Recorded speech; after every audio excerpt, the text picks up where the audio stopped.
রফিক ভাই বাবারে বাবা। রনি ভাই শুরু। রফিক ভাই, একটা সময় তো ভালোভাবে আপনার রান ছিলেন আর কি, যখন হৃদয় সেটা জুড়ে ছিল। তারপরে মানে কি হলো, মানে এই কলাপসটা কিভাবে হলো বলে মনে হয়? আর দেখেন না, আমাদের টার্গেটটা কিন্তু মোটামুটি ভালোই ছিল। এক নম্বর হলো যে না, দেখা যাচ্ছে আমরা পাওয়ার প্লেটা কিন্তু প্রত্যেকটা ম্যাচে ভালো আমরা করতে পারতেছি না, তো এখান থেকে আমরা একটু পিছনে আছি। তারপরে দেখা যায় মাঝখানে একটু দেখা যাচ্ছে আপনার রান করে, আবার দেখা যায় যে দু একটা উইকেট গেলে ওখানে দেখা যায় আবার একটু স্লো হয়ে যায়। তাই আমরা ওভারঅল মনে করবো দেখা যাচ্ছে যে আমাদের ব্যাটিংটা একটু খারাপ হচ্ছে। রফিক ভাই, একটু কি সারপ্রাইজিং নোয়াখালীর কাছে হারিয়ে গেলেন? চিন্তা করছিলেন 6টা ম্যাচে তারা জিততে পারবে? অ্যাকচুয়ালি এটা পার্ট অফ দ্য গেম, এটা আপনি বলতে পারবেন না। কারণ কি আমরা কিন্তু বড় টিমগুলো যাই দেখবেন যে ছোটো ছোটো টিমের সাথেই একটা ধরা খেয়ে যায়। তো এটা কিন্তু আমরা যখন মিটিং করি, কোচ কিন্তু বলেছে যে দেখো এদের কিন্তু হারানে কিছু নাই, কি বাট আমাদের অনেক কিছু হারানে, দেখেন আজকে সেটা কিন্তু প্রমাণ হলো।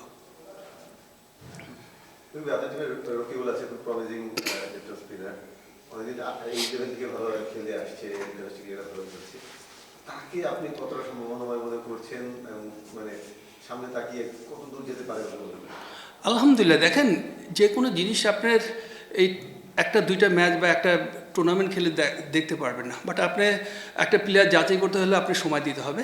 আবার আপনি যখন সময় নিয়ে ওকে নেবেন, ওখানেও আপনি সময় দিতে হবে, তাহলে আপনি আমার কাছ থেকে কিছু পাবেন। তা আমি মনে করি যে এইসব ছেলেরা যত সময় নেবে তত আরও বেটার হবে। তা আমি মনে করি যে বাংলাদেশের ফিউচারে অনেক কিছু দেওয়ার এদের বাকি আছে।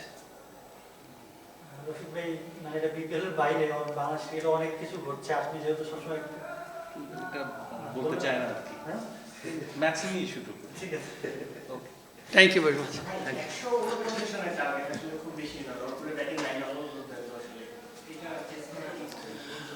না, সেটাই তো বললাম যে আজকে সম্পূর্ণ কিন্তু আমরা দেখা যায় যে আউটগুলো দেখেছেন আপনারা, আমরা কিন্তু ভুল শট চয়েস করতে যে আউট হয়েছে। তা আমরা মনে করি যে আমাদের কলম খাতায় যেভাবে টিম আমাদের হয়েছে, তো অ্যাকচুয়ালি কি আপনার চেহারা কিন্তু খেলা হয় না, খেলা হয় মাঠে। তা আমরা কিন্তু ওখান থেকে পিছনে আছি।